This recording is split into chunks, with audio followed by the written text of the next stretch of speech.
სამედიცინო თემით გავაგრძელებთ დღევანდელ ჩვენს ეთერს. კონსტანტინე ერისთავის სახელობის ქირურგიის ეროვნულ ცენტრში დიაგნოსტიკური მიმართულებით სხვადასხვა თანამედროვე კვლევები ტარდება. დღეს ვისაუბრებთ ნევროლოგიური მიმართულების დიაგნოსტიკაზე. გადაცემის სტუმრები არიან ნევროლოგი, ნეიროფიზიოლოგიური მიმართულების ხელმძღვანელი თია შუბლაძე და ნევროლოგი ნინო ხუბულავა. მოგესალმებით. თეა, მადლობა რომ ხართ ჩვენთან ერთად. პირველ რიგში უნდა ვისაუბროთ შევთხოვოთ და ნინოობა უნდა მოგილოცოთ და ჩვენ გამოგჭა კი ყველა ნინოს და საერთოდ საქართველოს გილოცავთ ამ დღესასწაულს მრავალს დაესწრეთ ბედნიერად და ჯანმრთელად. ხო და ჯანმრთელობაზე რომ ვისაუბროთ. ქირურგიის ეროვნულ ცენტრში მინდა გკითხოთ ნევროლოგიურ მიმართულებაზე. თეა თქვენგან დავიწყებ და მე მაინტერესებს სულ ამაზე ვსაუბროთ, ხოლმე რომ მომართვენობა ძალიან ესეთია რა, მნიშვნელოვანია ხოლმე გეგმიური განსაკუთრებით ეს კულტურა ჩვენთან გამოსამუშავებელი. რა არის ყველაზე ხშირი პრობლემა მომართვიანობისთვის თქვენთან? რის გამო მოდიან ადამიანები თქვენთან და რა კვლევებს ატარებთ ხოლმე? დიდი მადლობა შეკითხვისთვის. პირველ რიგში მივესალმებით თქვენს მაყურებელს. დიდი მადლობა გადაცემაში მოწვევისთვის. ქირურგიის ეროვნულ ცენტრში ნევროლოგიური მიმართულებით თითქმის ყველა სერვისი არსებობს, როგორც სტაციონარული, ასევე ამბულატორიული კუთხით. ამბულატორიულ დეპარტამენტში ყველაზე ხშირად მოგმართავენ ძირითადად თავის ტკივილის და წელის ტკივილის გამო, თუმცა ასევე ძალიან ხშირად მოგმართავენ მეხსიერების დაქვეითების შემთხვევებშიც. განსაკუთრებით ბოლო პერიოდში პანდემიის შემდეგ ძალიან მოიმატა ამ ჩივილმა და ვიტყოდი რომ გაახალგაზრდა კიდეც. ასევე ძალიან ჩაგეძებთ ასაკში, გაახალგაზრდოს დასასრულს. ნებისმიერ ასაკში უკვე 20 წლის, 15 წლის, შეიძლება 25 კი გაახალგაზრდა მკვეთრად ეს ჩივილი. გარკვეულწილად გამოწვეული ალბათ სტრესთან, ფსიქოემოციურ გადაძაბვასთან, ასევე გარკვეული ვიტამინების ნაკლებობასთანაც, თუმცა ვირუსთანაც გარკვეული კოწმები აქვს. დიახ, ასევე ძალიან ხშირად მოგმართავენ შფოთვითი დარღვევების გამო, ძილის პრობლემის შემთხვევაში. მე ვიტყოდი აქვე, რომ ძილის ნაკლებობის შემთხვევაში მელატონინის სინთეზი ქვეითდება, სისხლში, რაც იწვევს მომდევნო დღეს სეროტონინის ნაკლებობას. სეროტონინი, როგორც იცით, ეს არის ბედნიერების ჰორმონი, რომელიც გვაკლია. დიახ, და შესაბამისად მეორე დღეს პაციენტს აქვს დაღლილობის შეგრძნება და უხასიათობა. ეს პრობლემა შფოთვითი დარღვევები და თუნდაც ძილის დარღვევები ხშირ შემთხვევაში გამოიწვია კოვიდის გარდა, ესე რომ ვთქვათ, რა თქმა უნდა, სტრესმა, ასევე ტოქსიური ნივთიერებების მოხმარება. კომპლექსურია ძალიან, ხო ეს რაღაც დაემთხვა პანდემიას. ეს არ არის მხოლოდ საქართველოს პრობლემა, მსოფლიო მასშტაბით სტატისტიკა მსგავსი გვაქვს. და თან აქვე ვიტყვი, რომ მოგეხსენებათ, რომ ეს ცივილიზაციის დაავადება ანევროზი და 21 საუკუნეში საკმაოდ გახშირდა აღნიშნული პრობლემა. რაც მენეჯერის სინდრომი განსაკუთრებით, ეს გვაქვს შეგრძნება, რომ სადღაც გვაგვიანდება და მენეჯერის სინდრომზე ეძახით ამას. და ამანაც რა თქმა უნდა გამოიწვია შფოთვითი დარღვევები.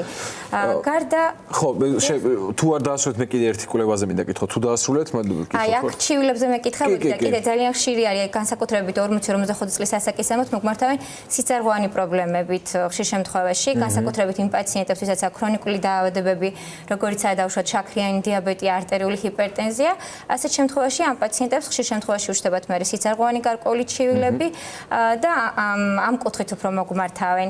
კი ბატონო, მე აი ხა ჩივილებზე რა ხან ვლაპარაკობდით, მე მაინტერესებს აი ელექტროენცეფალოგრაფიულ კვლევაზე მინდა გითხოთ ძალიან მნიშვნელოვანი კვლევა და რა ჩივილებზე ვრცელდება, რა ჩივილების დროს მოგმართავენ პაციენტებს. მე ამას დავამატებდით, რამდენად ვიცით და ცნობადობა, რამდენად მაღალი გვაქვს მსგავსი კვლევების შესახებ. ჩემთვის არ არის თვალ ეხა ნაცნობი ხო ელექტროენცეფალოგრაფია. რას მოიცავს ეს ხო? და რამდენად მნიშვნელოვანია ამ კუთხითაც და დღევანდელი გადაცემაც ამას ემსახურება ცნობიერების გადაცემას. დიდი მადლობა შეკითხვისთვის. ზოგადად აქვე ვიტყვი, რომ ქირურგიის ეროვნულ ცენტრი აღჭურვილი არის თითქმის ყველა სახის უახლესი აპარატურით, რაც გვჭირდება ნევროლოგიური პაციენტების დიაგნოსტირებისთვის და ძალიან გვეხმარება ესე რომ ვთქვა დიაგნოზის დასმაში, მათ შორის კომპიუტერული ტომოგრაფია, მაგნიტორეზონანსული ტომოგრაფია, ელექტროენცეფალოგრაფია და ელექტრონეირომიოგრაფია, რაზეც მოგვიანებით ქაბადონინო ისაუბრებს. რაც შეეხება ელექტროენცეფალოგრაფიას, ამ კვლევას უშუალოდ მე ვკურირებ, მე ვაკეთებ და შესაბამისად ეს კვლევა ძალიან მნიშვნელოვანია თავის ტვინის ქერქის ფუნქციური აქტივობის შეფასებისთვის. რატომღაც ყველას გონია, რომ ელექტროენცეფალოგრაფიას მხოლოდ ეპილეფსიის დროს უნდა გაკეთდეს, თუმცა ეს ასე არ არის. ასევე მეხსიერების დაქვეითების დროსაც ძალიან ინფორმატიულია ამ კვლევის გაკეთება. ასეთ დროს ელექტროენცეფალოგრაფიაზე ჩანს თავის ტვინის ქერქის აქტივობის დაქვეითება. გარდა ამისა, მნიშვნელოვანი ამ კვლევის დანიშვნა ასევე როცა პაციენტს აქვს შეკრთომები, უნებლიო მოძრაობები კიდურებში, ძილის დარღვევა, გადატანილი ტრავმა ან ინსულტი, იმიტომ რომ ასეთ შემთხვევაში იზრდება თავისუფლის ქერქის პაროქსიზმული აქტივობა და ეპილეფსიის განვითარების რისკი საკმაოდ მაღალია. და ძალიან გვჭირდება ასეთ შემთხვევაში ელექტროენცეფალოგრაფია. და აქვე დავამატებ, რომ ელექტროენცეფალოგრაფიას ისეთივე ღირებულება გააჩნია ნევროლოგიაში, როგორც კარდიოგრამას კარდიოლოგიაში გააჩნია. თითქოს სხვა კვლევები უფრო კარგად ვიცით, შესაბამისად არსებობს დაფინანსების შესაძლებლობებიც, ამ კუთხით რა გამოცდილება არსებობს და რა უნდა იცოდეს თითოეულმა პაციენტმა, რამდენად ხელმისაწვდომია ეს კვლევები მათთვის.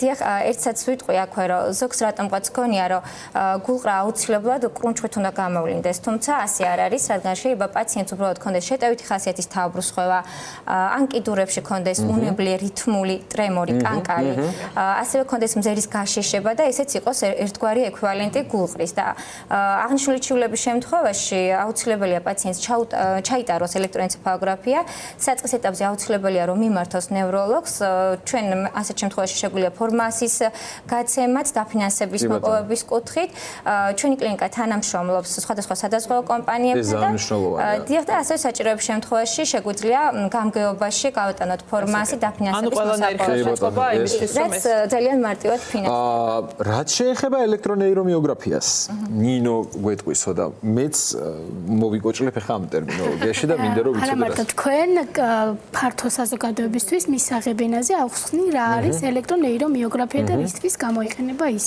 ხო, რა დროს ტარდება ეს კვლევა? ელექტრონეირომიოგრაფია ეს არის ფართოდ გამოყენებული მედიცინაში გამოკვლევა, რომელიც გვაქვს საშუალებას შევაფასოთ პერიფერიული ნერვი, პერიფერიული ნერვული წნულები, კუნთის მდგომარეობა, კუნთ-ნერვის შეერთება, ზურგის წვინის წინარქოვანი უჯრედების ელექტროფიზიოლოგიური შეფასება მოხდეს. ასევე გვაძლევს საშუალებას დავსვათ ისეთი დიაგნოზები ნევროლოგიაში, როგორიც არის გვერდითი ამიოტროფიული სკლეროზი, როგორიც არის მიასთენია ანუ კუნთის პათოლოგიური დაღლა, როგორიც არის კუნთოვანი დისტროფიები, ეს გახლავთ გამოკვლევის მეთოდი, ოქროს სტანდარტი ამ დიაგნოზების დასაზღვრავად. ანუ ოქროს სტანდარტზე როცა ვსაუბრობთ, ანუ ეს არის ალბათ თანამედროვეში ყველაზე დიახ, ეს არის ერთადერთი კაცშედაც უყურებთ კვლევას, როგორ ხდება, იმიტომ რომ ასეთი კვლევების მიმართ ყოველთვის არის მაღალი ინტერესი, რა ხდება, რა პოზიციაში პაციენტი, რატო არ უნდა გვეშინოდეს? ჭირდება თუ არა მომზადება და რამდენ ხანს გრძელდება? წინასწარი მომზადება კვლევას არ ჭირდება, არის აბსოლუტურად უსაფრთხო. ჩვენ გვაქვს სტიმულატორი, რითაც ხდება პერიფერიულ ნერვებზე სტიმულაცია და მიღებული ნერვის პასუხი ჩაიწერება ჩამწერ ელექტროდზე, რომელსაც შემდგომ ეკრანზე ვხედავთ, ვაანალიზებთ მას, რა თქმა უნდა, ელექტროფიზიოლოგია ანალიზებს და ხდება გამოკვლეული შედეგების შეჯამება დიაგნოზის დასმა. ანუ მალევე ვიღებთ შედეგს კვლევის ამას მოლოდინის რეჟიმით და რაღაც არ გამოკვლევის პერიოდში ელექტროფიზიოლოგია აკეთებს როგორც კვლევას, ასევე დიაგნოზის. ძალიან მნიშვნელოვანია ის საკითხი, რომ ელექტრონეირომიოგრაფიაზე როცა ვსაუბრობ, დავუშვათ ეხლა რა ხან ქირურგიის ეროვნულ ცენტრზე ვსაუბრობთ, აქ რა უპირატესობებს ხვდებით და როგორ შეიძლება ამ კვლევის საჭიროების შემთხვევაში თქვენთან აპარატურის თანამედროვეობას, შესაძლებლობებს არ შეფასება. ქირურგიის ეროვნულ ცენტრი არის კლინიკა, სადაც უახლოესი აპარატით არის აღჭურვილი და კვლევა ტარდება უახლოესი ავსტრიული გამოკვლევი აპარატით, რომელიც აღჭურვილი არის ხელოვნური ციფრული ინტელექტით, რაც გვაძლევს საშუალებას კვლევა საკმაოდ დიდხნიანია, დაახლოებით 1 საათიანი და შემოკლებულია. დრო ძალიან მნიშვნელოვანია პაციენტისთვის კომფორტია და ალბათ კომფორტულია არის პაციენტთან, მორგებულია პაციენტი. აქაც იგივე დაფინანსების ხელმისაწვდომობა გვაქვს, ხო? კი, ფორმას საფუძველზე როგორც სახელმწიფო, ასე კერძოს, რა თქმა უნდა. თქვენც კითხავთ ტექნოლოგიებზე და ქირურგიის ეროვნული ცენტრის შემოთავაზებებზე ამ კუთხით რა მნიშვნელობა აქვს მაღალ ტექნოლოგიებს მსგავსი კვლევების და ამ ტექნოლოგიების მიღმა პროფესიონალების დგომასაც. დიახ, საბედნიეროდ ქირურგიის ეროვნული ცენტრი ყოველთვის ზრუნავს, რომ კლინიკა აღჭურვილი იყოს მაღალ ტექნოლოგიური კვლევებით, ანუ აპარატურით, ესე რომ ვთქვათ, და შესაბამისად ეს ექიმებს ძალიან გვიადვილებს სწორი დიაგნოზის დასმაში და შესაბამისად ეფექტურ მკურნალობაში. ჩვენი აპარატიც უახლესი თაობის ავსტრიული მოდელი არის და ხელოვნური ინტელექტით არის ინტეგრირებული ესეც. და ალბათ ელექტროენცეფალოგრაფია. საუბრის ბოლოს აუცილებელია მთავარ რეკომენდაციებს შევეხოთ, იმიტომ რომ ჩვენ ეს კარგად ვისწავლეთ მოგისმენთ უკვე რომ თავიდანვე რეაგირებას, თავიდანვე ექიმთან მისვლას პრევენცია უფრო მარტივია თქვენთვის. რა არის ის ნიშნები, რაც არ უნდა გამოგჩეს და როდის მივდივართ ნევროლოგს? ნახეთ, მე დაგეთანხმებით მთელ მსოფლიოში სადაზღვევო კომპანიებიც კი იმას ცდილობენ, რომ დაინერგოს აქტიურად პრევენციული მედიცინა, იმიტომ რომ თუ დაავადება ადრეულ ეტაპზე მოხდება დაავადების დიაგნოსტიკა, შესაძლებელია საწყის ეტაპზე არც ისე შორსწასული ჩივილები არ იყოს, მაგრამ რა თქმა უნდა, ასეთ შემთხვევაში ექიმები აკეთებენ მაგის სწორ მიმართულებას აძლევენ პაციენტს, ასე რომ ვთქვათ, რომ დროულად ჩაიტაროს გარკვეული კვლევები და იმ საწყის ეტაპზევე მოხდეს დიაგნოსტირება გარკვეული დაავადების, რომ შემდეგ მოხდეს მისი ეფექტური მართვა. რაც შეეხება იმ მნიშვნელოვან ჩივილებს, რასაც უნდა გაამახვილოს პაციენტმა ყურადღება, ეს არის მაგალითად თავის ტკივილი, ზოგ შემთხვევაში იგივე მეხსიერების დაქვეითება, კიდურების დაბუჟება, უნებლიე მოძრაობები კიდურებში, კრთომები, რაზეც ვისაუბრეთ, თუნდაც ზოგ შემთხვევაში არის კიდე ღამის საათებში აქვთ ხოლმე პაციენტებს ბიძგისებრი მოძრაობების მიოკლონუსებს ვეძახით. იგივე ძილის დარღვევა. და ალბათ ისიც უნდა ვთქვათ, რომ ეს ახლა რაზეც თქვენ საუბრობთ, ძალიან მნიშვნელოვანია, რომ გარშემოყოფმა პირება იცოდნენ, რომ ჩვენ შევამჩნევთ ხო ასენია. დიახ, ანუ პაციენტებს ხშირად აქვს დაბუჟებები. აი ზერის გაშტერება ვთქვით კიდე და ეს ალბათ შეიძლება ჩვენი ეს არ ახსოვს შემდეგ პაციენტს და ეს არის ზუსტად ეპილეფსია, როდესაც არ ახსოვს პაციენტს ეს ეპიზოდი. კი, მე შემწევი კიდურების დაბუჟებები არის ყველაზე ხშირად პაციენტის ჩივილები, წვა, ტკივილების არსებობა წელის არეში, რომელიც ჩვენ რამდენადაც პროფესიონალები არ ვართ ამის დიფერენცირება ჩვენი მხრიდან. მოხდება ამისთვის საჭიროა რომ ყოველთვის გეგმური ვიზიტები დავგეგმოთ. და ბოლოს თეასთან გავიაროთ ისიც რომ ეკრანზეც ხედავდა ჩვენი მაყურებელი მის სამართალს და ტელეფონის ნომერსაც როგორ ხდება ჩაწერა, როგორ ხდება თადარიგის დაჭერა იმისთვის რომ ესა თუ ის კვლევა განმახორციელოს. კარგი შეკითხვა არის. ანუ ეს ძირითადად ხდება ჩვენთან კოლ-ცენტრის დახმარებით. კლინიკის ნომერი არის კოლ-ცენტრის 5771919.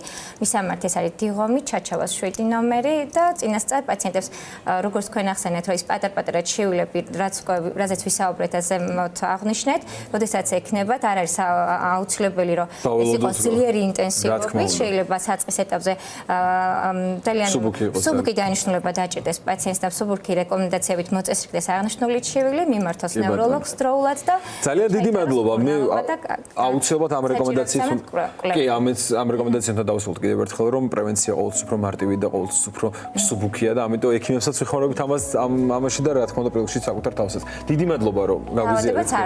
რა თქმა უნდა. გისურვებთ ჯანმრთელობას, ბედნიერებას.